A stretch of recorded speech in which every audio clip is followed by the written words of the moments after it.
Welcome to Sky Team's People First with Morag Barrett. Welcome to this week's episode of People First. And my guest this week is Sabina Nawaz. And Sabina is an executive coach who advises C-level executives and teams at Fortune 500 corporations, government agencies, nonprofits, and academic institutions around the world. Sabina routinely gives speeches each year and teaches faculty at Northeastern and Drexel universities. During her 14-year tenure at Microsoft, she went from managing software development teams to leading the company's executive development and succession planning efforts for more than 11,000 managers and nearly 1,000 executives, advising Bill Gates and Steve Ballmer directly.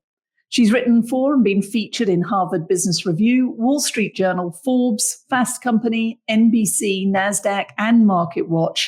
And we are here today, though, to talk about her new book, You're the Boss, Become the Manager You Want to Be and Others Need. But more on that later. Sabina, welcome to People First. Oh, thank you so much, Morag. I'm so excited to be here. It's going to be fun because we were in the green room hanging out and then realized that we'd been in the green room a little while. So now we've come out to share our thoughts and experiences of what makes for a great boss and a sucky boss. And on that theme, let's just start with your great boss experiences, Sabina. So when you think about somebody who's had an impact for you and on your career, who comes to mind and what was it about them that made them special? There are so many people that come to mind. I wonder if I talk about a boss or a colleague. I'll start with a colleague and see, because she did have an impact on my career and actually on me as a human being. And this is my colleague, Jane Gregg. I met her because she was part of the interview team when I switched from software products to running the management development group at Microsoft. And she was working on the employee development side. I was working on the management development side, both reporting to the same boss. Jane is second to none when it comes to generosity. You would never find somebody in a corporate setting who gives like Jane does. She would dedicate resources on her team from her silo to do, for example, the internal website for my team. So much so that when she left that group, I had to go find others, hustle to find other people. But every single time, whenever I said, oh, yeah, I'm thinking about this or I'm struggling with that, Jane would come up with ways in which she might jump in and help. And this was about 25 years ago. But Jane's giving still resonates with me is whenever I look to other people who are struggling with something, who are challenged by something, who are colleagues of mine, I channel my inner Jane and go, what would be helpful for you in this moment? I may not always be able to do what they're asking, but I try to be present to other people and be generous. And that is thanks to the lessons learned from my colleague, Jane. Oh, my goodness. Well, go Jane. And I love the fact that you actually named her, because often I get people who will talk about their colleague in the third person as opposed to, well, name them. So I'm going to give you the same challenge I give to everybody else. And for anybody listening to this, or not anybody, to everybody who's listening to this podcast, whoever you were thinking of in terms of your best boss, awesome colleague, I want you to send them a message after you finish listening to our conversation that just says, hey, you came to mind and here's why. But what stands out for me, Sabina, as I listened to you there was generosity, because abundance and generosity is the foundational practice for our ally mindset profile. And that opportunity to give and help others to be successful seems like a no-brainer to me.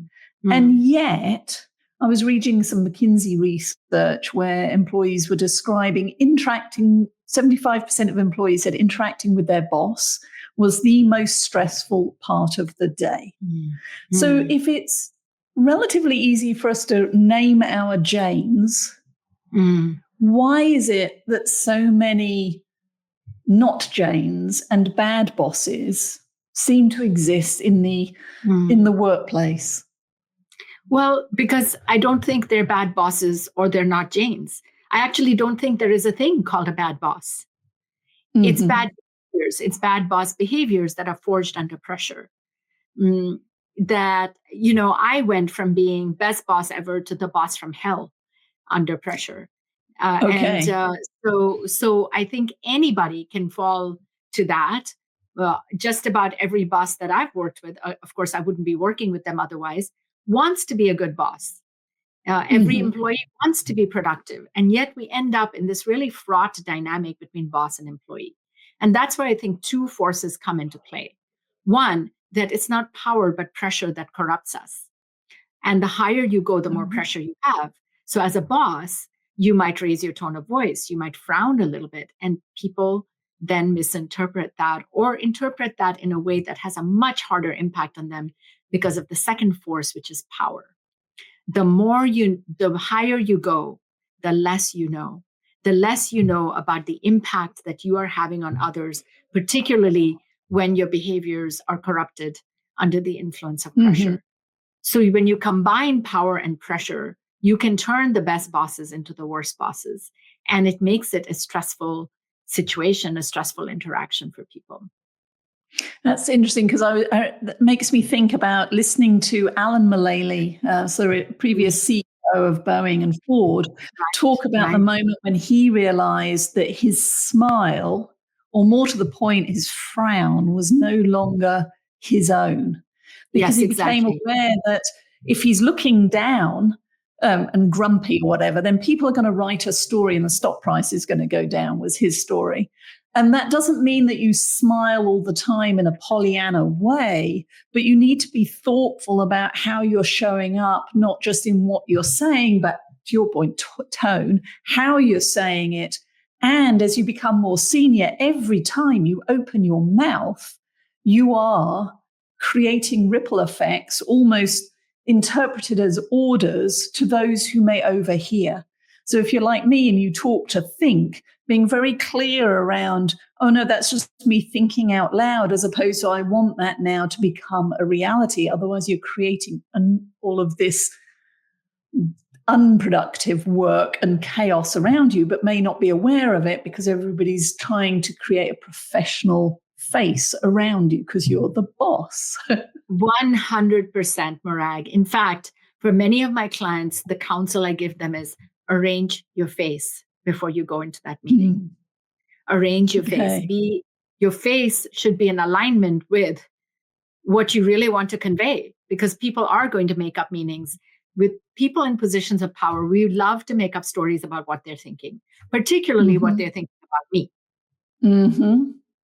And so we really want to be mindful about what we're conveying or not conveying. You were saying, as soon as we open our mouth, it's well before we open our mouth. All those facial expressions, body language, tone, all of that matters so much. And it gets amplified so much when we're in a position of power. Yeah.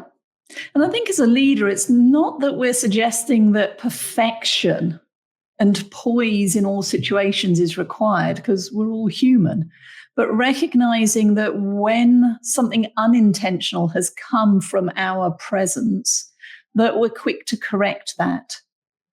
And either, like for me, I know if I talk and interrupt, then to apologize, but also sign it that I'm being thoughtful and I'm being quieter today than you may be useful because I want to hear your perspectives. Yes. Go for it. Well, because I was going to ask you, you mentioned it earlier, that we all aspire to being a better or the best boss, and yet we all have days when we have bad boss behavior. And you even alluded to the fact that you too have had bad boss behavior days. So tell me how bad boss behavior manifested itself in you, and what were some of the things that you describe as pressure pitfalls? What were your pressure pitfalls that created that? Yeah. For me, it was, I generally had gotten feedback that you're the best boss we've ever had because I cared for people, I coached them, I mentored them. And then I was in charge of the management development group, went on parental leave. And the first day coming back, as I'm getting ready to go to work, my assistant, Lori, calls me with a frantic tone in her voice. Where are you? Steve expects you in 30 minutes. So Lori starts reading me the memo that I'm supposed to discuss with Steve Ballmer, the CEO of Microsoft, as I hit warp speed on my way to work.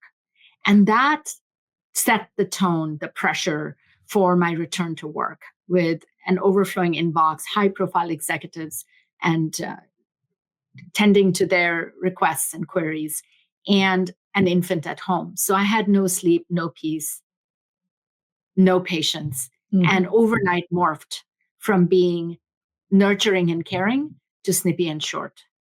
I would say, I don't have time to explain this in detail. Go figure it out. I certainly don't have time to repeat myself. Uh, Empathy, that'll come later. I'm too busy right now. I would micromanage. I would signal to people with my hands on the keyboard if they came to my office that I was more important than them, that I was really busy, go away or keep it short. The worst part of all of this, Morag, was that I thought I was doing a great job. I thought I was being really efficient. And then a colleague of mine says, do you know that Zach is crying in his office because of you? And that's exactly that catching of your breath. That's what happened to me. My breathing just suddenly went completely shallow. My heart is pounding. My body is flush with shame. And I realized, how did I go from being caring and nurturing to somebody apparently people are afraid of and really don't want to work with? So it's interesting when you say that, because there's two things that come to mind. One is that if we aren't creating the space for someone, even if it's not the person who is at the receiving end and is therefore crying and stressed about working with you, but for somebody else to gently say, hey, Sabina, did you realize? So how as leaders do we, A, create that space for feedback so we know how we're being perceived or misperceived? And in that moment when we may receive feedback that doesn't align with our self-image, how do we stay at our best in that moment versus being even more of our worst? Yes. So the first piece, how do we create that space for feedback?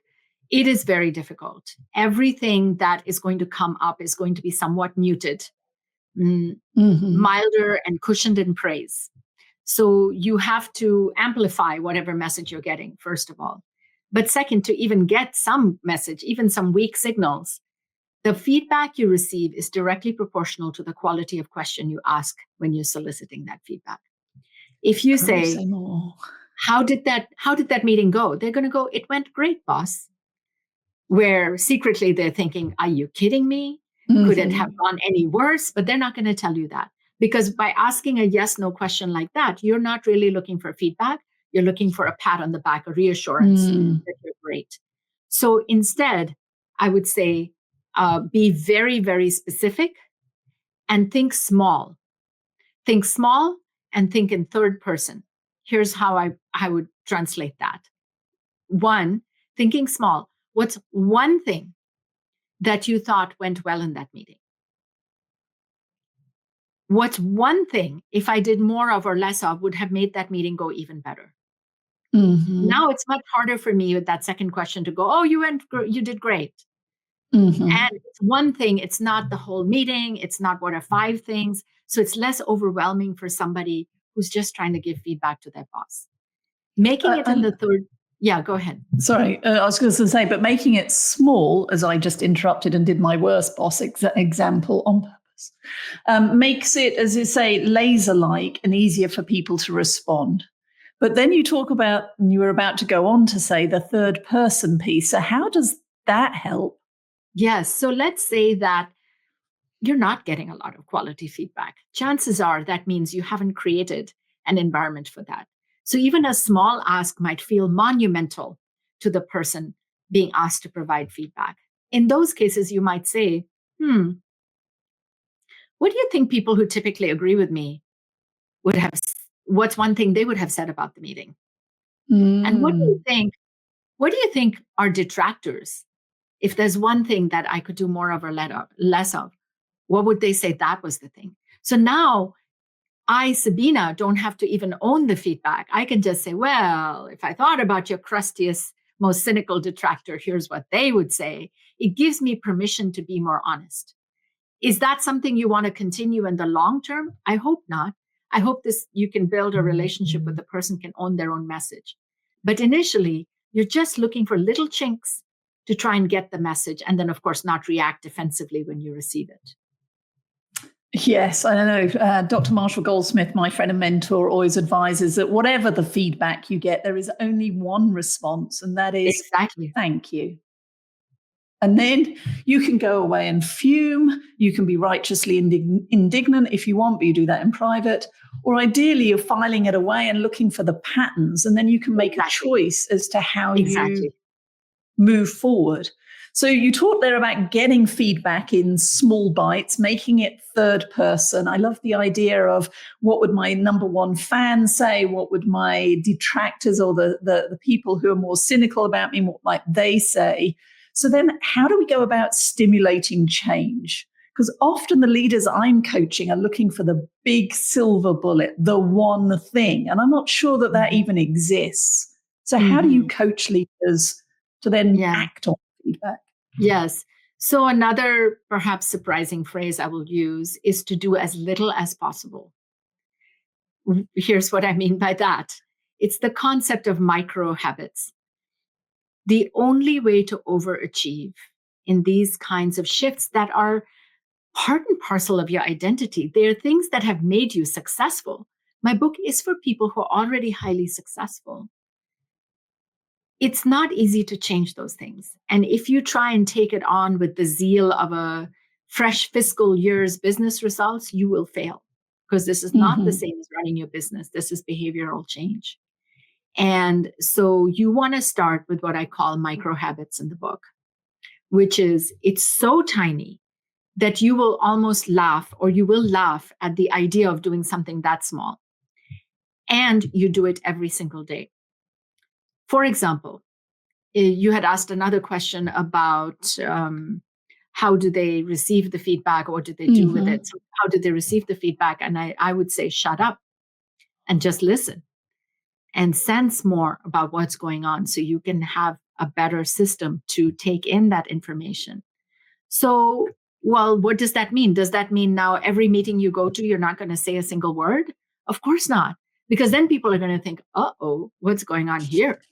Clearly, they don't like anything I have to say. In fact, I don't think they like me. You know what? I better stop. I got to go shop my resume around. And before you know it, they've already quit. And just because you're practicing something, ostensibly, that's a positive behavior shift. So a micro habit to shutting up might be in one meeting, once a day, I'm going to be the third person to speak.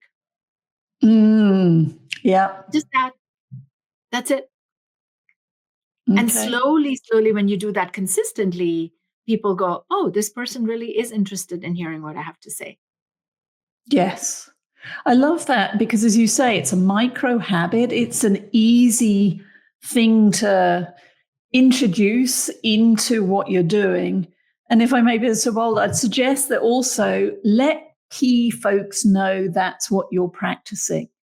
Exactly. Because then it's an opportunity to say, in yours, as you advised earlier, in terms of not being the first to speak, how did I do, Sabina? And now you get that micro feedback that both reinforces me to keep it going, but also signals to others that learning and changing and flexing is not weird or unusual. It's something that we all need to be doing. You're role modeling, and so people don't make up stories about why is it that suddenly Morag is the third person to speak. Because, of course, the story they make up is going to be far more dire than whatever you intended. Yeah. So we're here talking with Sabina Nawaz and her new book, You're the Boss, Become the Manager You Want to Be and Others Need. Now, you mentioned that this is for successful leaders. And in the book, you talk about how that time around being promoted is actually the riskiest time in our careers. So say more about that. When we are successful, we are used to being right a lot. And we are right a lot. Except you don't change, the terrain changes when you get promoted. A significant way in which that terrain changes is what was once a strength of yours is going to be viewed very differently and less charitably by the necks that are craning up to look at you in your newly promoted perch. So, for example, actually, Morag, what would be a couple of your strengths? If you don't mind. My ability to connect dots in unusual ways. Mm-hmm. So I'm always seeing ideas and possibilities.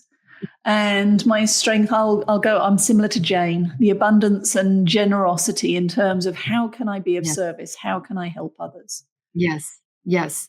So let's say you got promoted to a more senior role in an organization with that generosity mindset, and you're responsible for a much larger group of people. Mm-hmm. And you go to your peers and you pull a Jane on them where you've asked for a lot of ways in which you might help. Suddenly, your team is going to feel overwhelmed. Mm-hmm. Because you may not have asked the team, hey, how much capacity do you have? And you've gone and promised the farm. So that could be an example of that. Connecting the dots is great. I'm the same way, an ideator, a pragmatic ideator like you, Morag. We're very aligned there.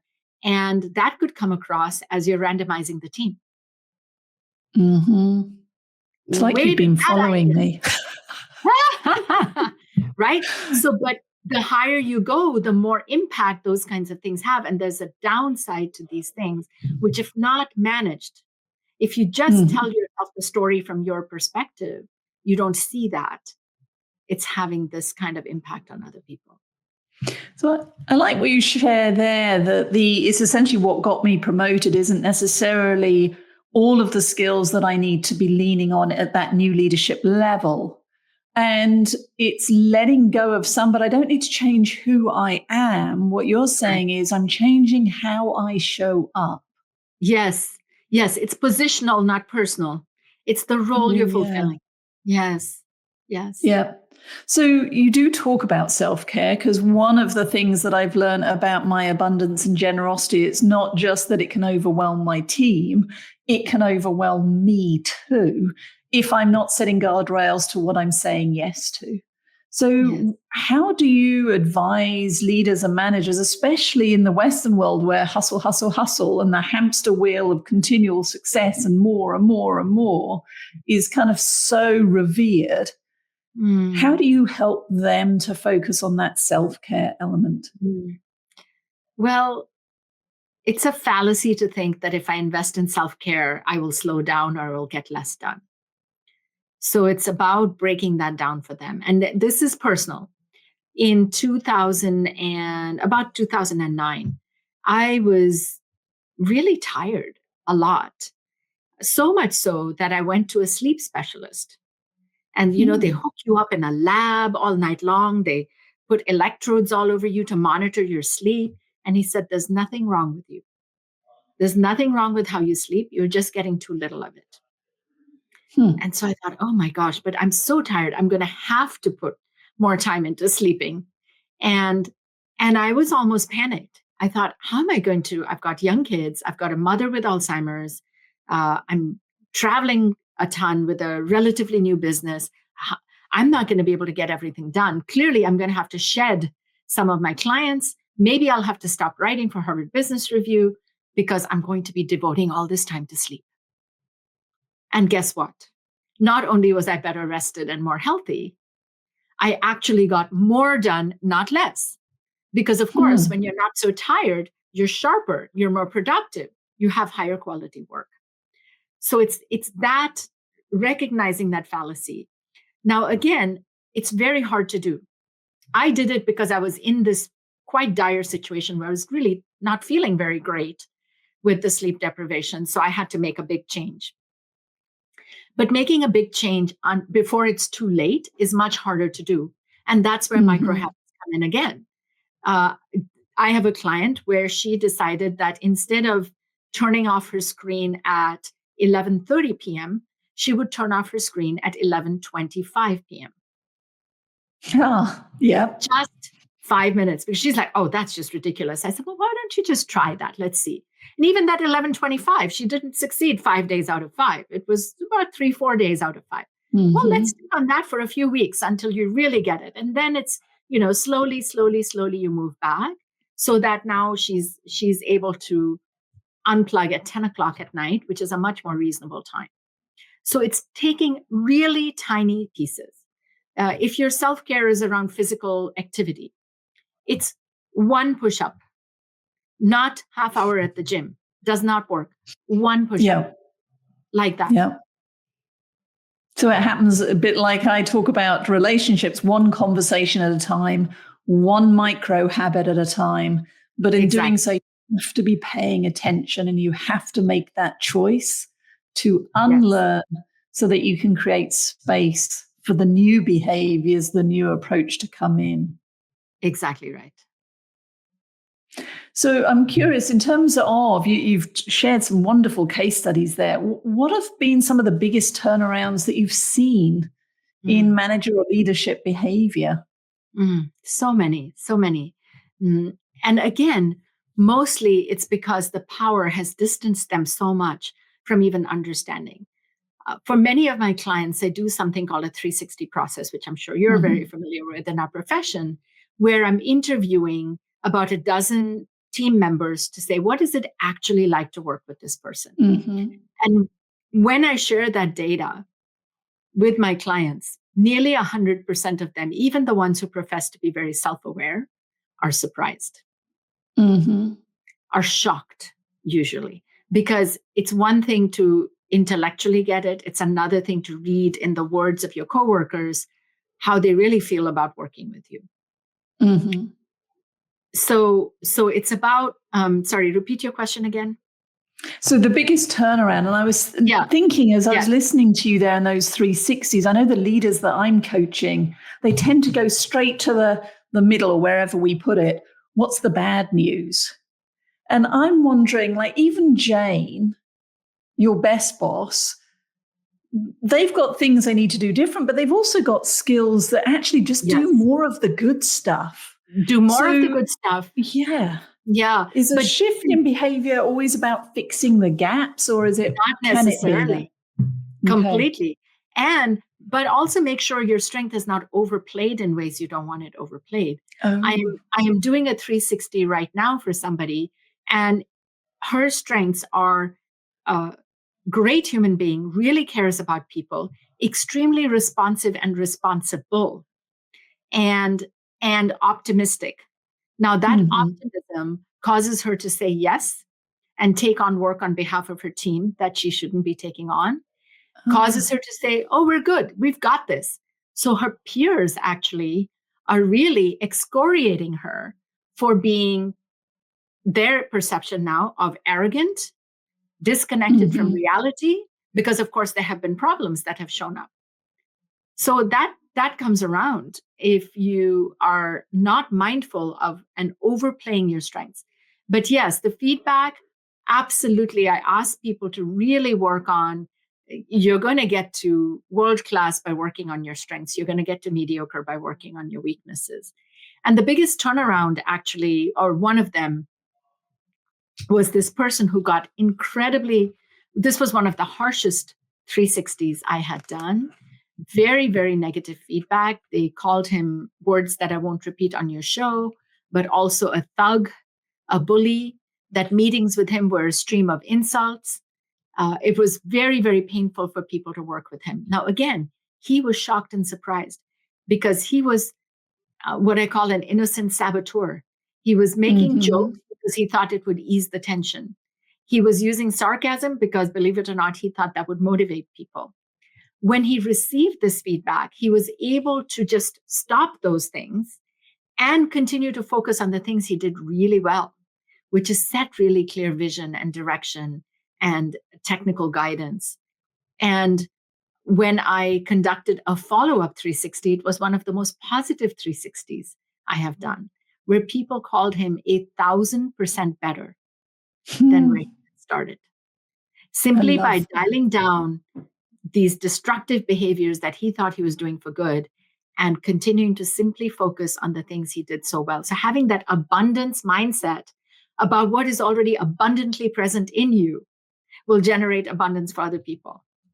I love that. The idea of 1,000% better by adopting a few micro habits that you care enough to integrate into your day-to-day. That sounds like a great ROI for coaching and for leadership development in general. For sure. For sure. So, Sabina, as we come to the end of our time together, what's one message that you hope our listeners are taking away from this conversation? Well, I'm going to give a fresh message in addition to whatever they might be taking away from this conversation, because so much of the book is about pressure and the fact that it's not power, but pressure that corrupts you. So when you are under pressure, do nothing. Our tendency when pressure starts coming at us from all directions is to do even more, to make more to-do, to have more meetings, to answer more emails, to work later, and do less self-care. Instead, I advocate for a practice called blank space, which is 2 hours a week, where you push away everything, all the doing, you completely unplug, no online presence, no reading, no talking. You step away from your office and so you can get your head back on straight and put things in perspective. It's also likely then that you will get these insights, which research shows come when our active brain shuts down, like in the shower or during exercise or during our commutes. So you can work on things that are truly game-changing versus knocking off one more email, one more Teams message. I love it. It's less about doing and it's more about being. Exactly. I love it. So, Sabina, where can people learn more about you, the book, and the work that you're doing? The book is called You're the Boss, Become the Manager You Want to Be and Everyone Needs and Others Need. And it can be found wherever books are found. Best way to connect with me would be you can follow me on LinkedIn, Instagram, etc. But you could just go to my website, sabinanawaz.com. There you're able to sign up for my Substack called Pressure Proof. Or you can get in touch with me if you're using these tools from the book and have questions. I actually love to hear stories about how you might be using these or what you've done to tweak it, just like my clients have done over the years. You can receive book bonuses if you buy the book and then go to my website and download some of these tools that we've been talking about. Well, Sabina, thank you for joining me here on People First. To everybody who joined us to listen to our conversation, I thank you too. Please do get your hands on You're the Boss by Sabina Nawaz. Become the manager you want to be and others need. And those bonus materials, they are worth their weight in gold. So make sure that you click through to those too, and we'll make sure everything is in the show notes down here. Thank you again. Thank you, Morag.